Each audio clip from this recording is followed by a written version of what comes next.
Hey friends, welcome to Blooming Wand, your home for grounded spiritual content. I'm Emily O'Neill, evidential psychic medium, intuitive healer, and coach. And on today's episode, I wanted to talk about spring as a time of devotion.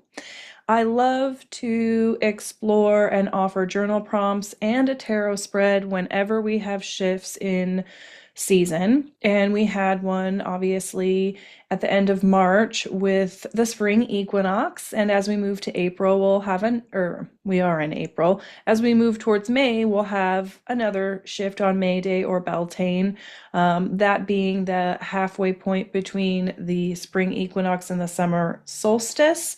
But for now, we're in that early spring season, which I believe is a time of devotion when we figure out what we want to devote ourselves to. And I always use the analogy of the garden and nature to help us understand, well, what do you mean about devotion? But this is the time of year when I begin to need to pay extra attention to my herbs and vegetables that are going to go into the garden. It's when I have to keep a sharp eye out for aphids on my teeny tiny little rosebuds. So I become more and more devoted to the land during spring because I'm more active and engaged with it, as opposed into the winter time when, while I'm still connected, I'm spending maybe more of my time indoors. There's a lot less to do in terms of tending the garden around the winter time. It's when everything kind of goes fallow and you leave it alone. But spring is when we move back into tending and caring.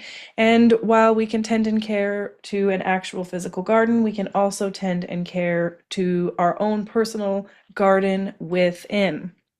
And so I've always believed that spring marks a time of renewed devotion as nature's awakening mirrors our own spiritual stirrings. And as dormant buds burst into bloom and silent earth yields fresh growth, I'm seeing it all around here in Southwest Washington, we too can feel called to recommit to our deepest values and aspirations. And the lengthening days do invite contemplation, while the vibrant displays of life around us can inspire gratitude. And I know that I'm really feeling that because I have a magnolia tree that's pink and blooming and bringing me so much joy, and a flowering cherry that's just about to burst. And I just love when these two trees are in bloom because they're pink and beautiful and striking, and they make me just feel so much grateful for the sunlight, for the shift in the season, for getting outdoors more and connecting with people and nature. So I feel like this is a season definitely of rebirth. I mean, not to point out the obvious, and that we may find ourselves naturally drawn to practices of mindfulness, prayer, or service to honor, um, just that spring isn't merely about a change in weather, but a sacred invitation to cultivate what matters most in the garden of our lives. So, what matters the most to you? And for me, I need prompts sometimes to help me kind of dive into how I'm feeling. And so I have a couple of journal prompts for you, and I'll just read them to you really quickly. And then we'll get into the tarot spread. And I won't do anything like a collective tarot reading or anything like that. What I'm going to do is just share the cards that I drew for myself, and to demonstrate how the spread can work. And then you guys can give it a whirl and see what comes up for you. Those that read my newsletter I've gotten a lot of positive feedback about this tarot spread and how it was really helpful. And a lot of people about the journal prompts too. So I have 5 journal prompts, and I'll go over them with you really quickly. And if you're new here, I'm just gonna let the cat out of the bag, so to speak. Journaling is like one of my favorite things, and I think it's something that we can do for ourselves that's pretty simple, but we make it hard sometimes. And I used to resist journaling because I think I didn't have anything to say, and I thought, what am I going to do? Just run down everything that happened to me in the day? And I don't want to revisit that. Or what if somebody looks at my journal? But as I've gotten older and become a middle-aged person, I've kind of gotten over some of that stuff. And it was the tarot actually that got me into journaling, was pulling cards and then just like diving into my response to the sacred imagery within the cards. And then now I can't stop journaling. So, give it a try, see how it goes for you. But it's a really powerful tool that I do think of as a spiritual practice, as much as it's a self-care practice. And I think that there is even information about there about how journaling really does help us out. So, the first journal prompt, which I'll read to you, is what winter dream now requires your devoted attention? So, I always think of winter as the time of dreaming. We're in the dark, it's quiet, tends to be quiet around here anyway. We turn inward more and we enter in this state of like kind of a dreaming state. I liken it to the wildflowers in winter. Those seeds are tucked so deep beneath the soil. They're dreaming a dream of fresh new life come spring. What does that dream feel like? What does that dream look like? And the other part of this prompt is describe the specific tangible steps that you will take to demonstrate your commitment to nurturing this intention into reality. So, what have you been dreaming about? What have you been wanting to do? What's been something that you've been feeling into? Here's your second prompt. Devotion requires both discipline and love. Where in your life can you bring more loving attention to the daily practices that support your growth and transformation? So, devotion requires discipline and love. And we are in the season of devotion, spring. So, where in your life can you bring more loving attention to the daily practices that support your growth and transformation? Daily practices don't have to be rigorous, they don't have to be intense. They can be simple things like a daily practice for me is intentionally making sure that I drink water or that I meet my body's needs. So right now I'm standing at my desk instead of sitting because my body has had enough sitting. So it's just what can I do? Simple things can I do that might feel good to me mentally, physically, emotionally, and spiritually. Now, your third prompt is this. Our ancestors understood that spring required physical labor and dedicated effort after winter's rest. Yes, it does. And so, what are you willing to sweat for this season? What deserves your sacred effort and focused energy? And I won't lie to you, this prompt is the one that I'm still working on, which reminds me to point out to you, you don't have to get these all done in one sitting and you can come back to them. And this one is one that I'm still feeling into. Is like, where do I want to put my like sweat equity? Where do I want to put my labor in terms of what matters to me during this season of devotion?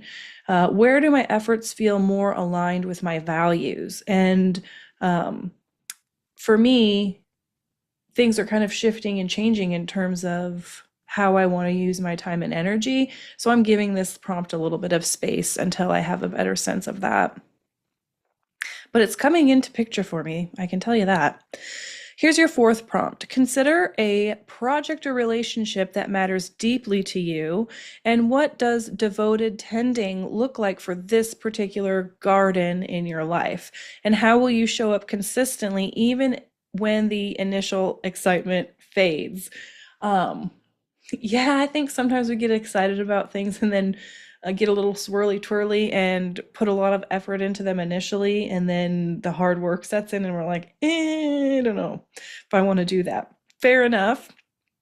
Maybe it is something that you don't need to be doing. Maybe it is. That's for you to figure out. But I tend to have the opposite problem. When I've set my mind to something, I'm going to get it done, period.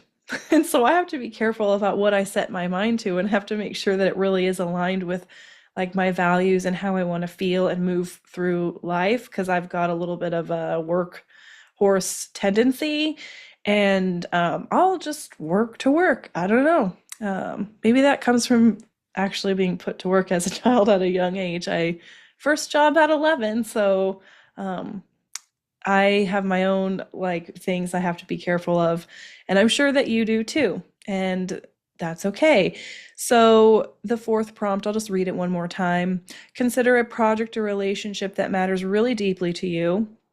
And what does devoted tending look like for this particular garden in your life? And how will you show up consistently even when the initial excitement fades?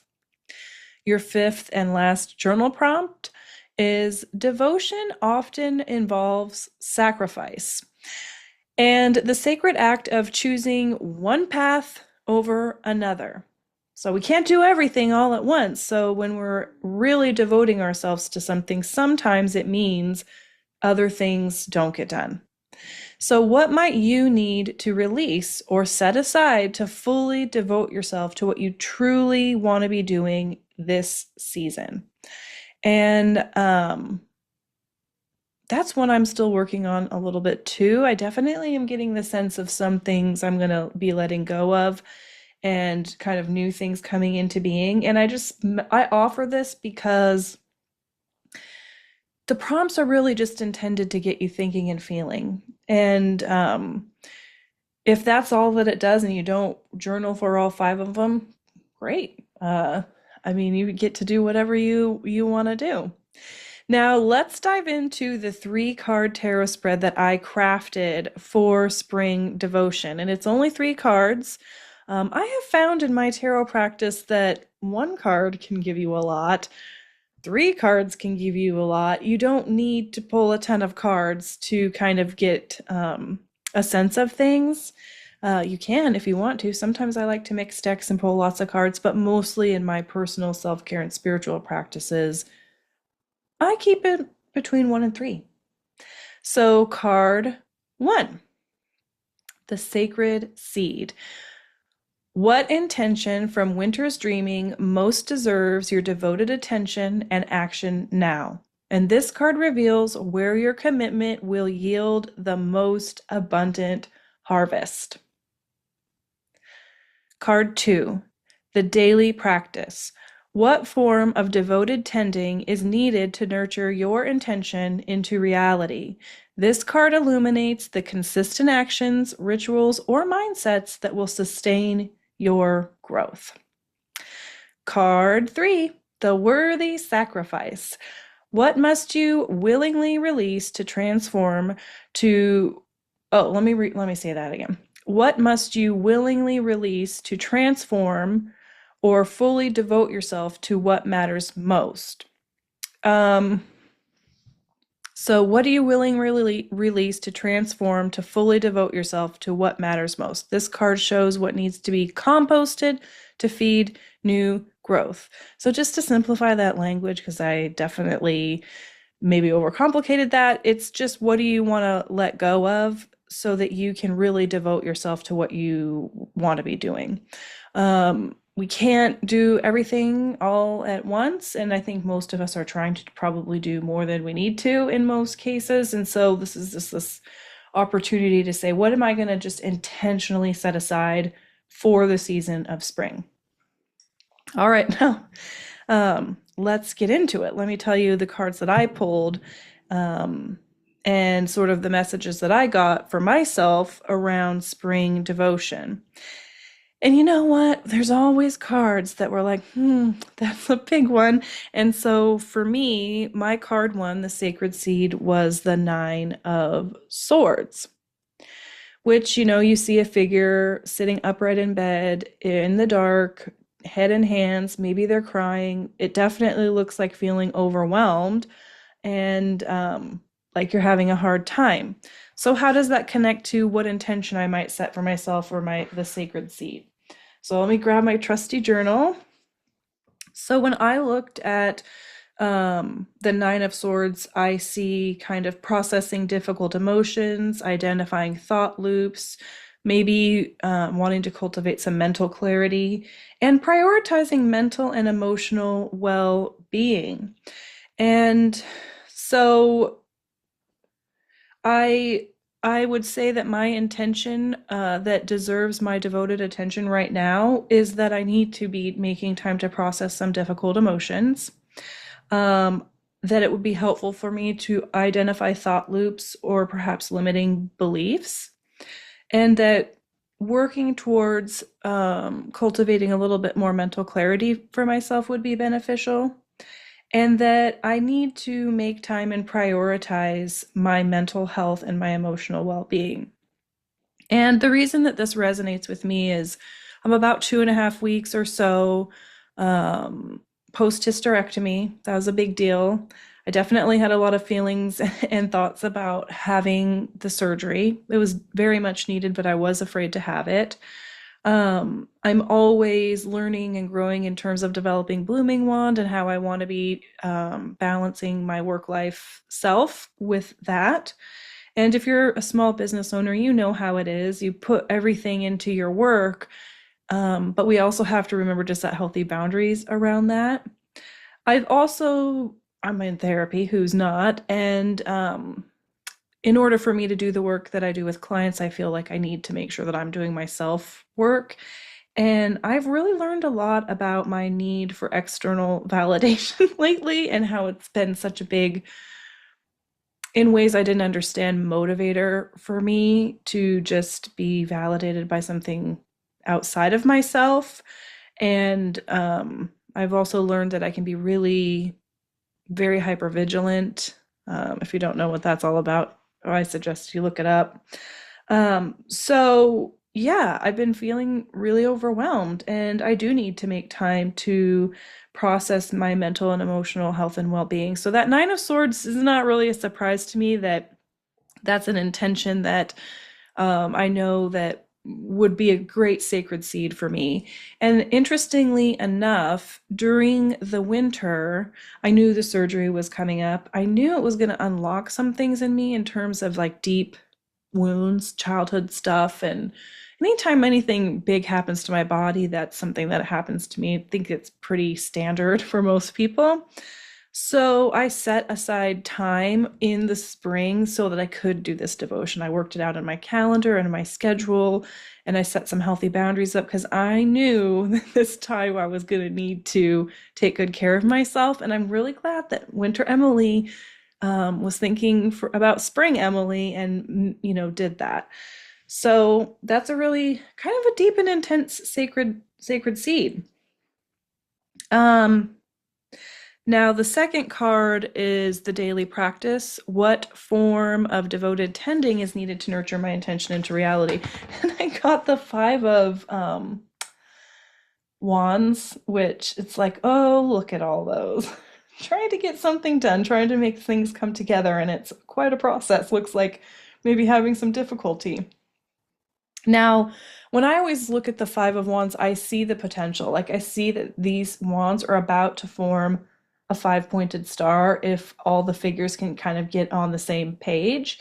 And if you're not familiar with parts work, it's really popular right now. Parts work is related to internal family systems, but also other techniques and tools around listening to your body, understanding that we're not a monolith of in identity, that we have many sub personalities or identities or parts within ourselves. And this makes me think of internal conflict and like different parts of myself, like probably all being well intentioned, but maybe some inner conflict there.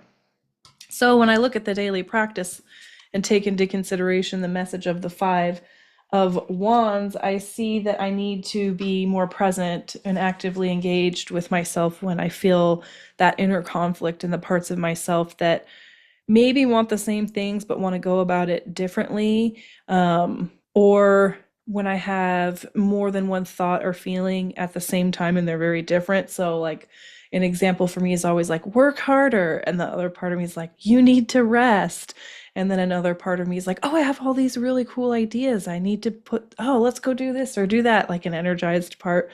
So it does feel like this, kind of a little bit chaotic. So what daily practice can I do for myself?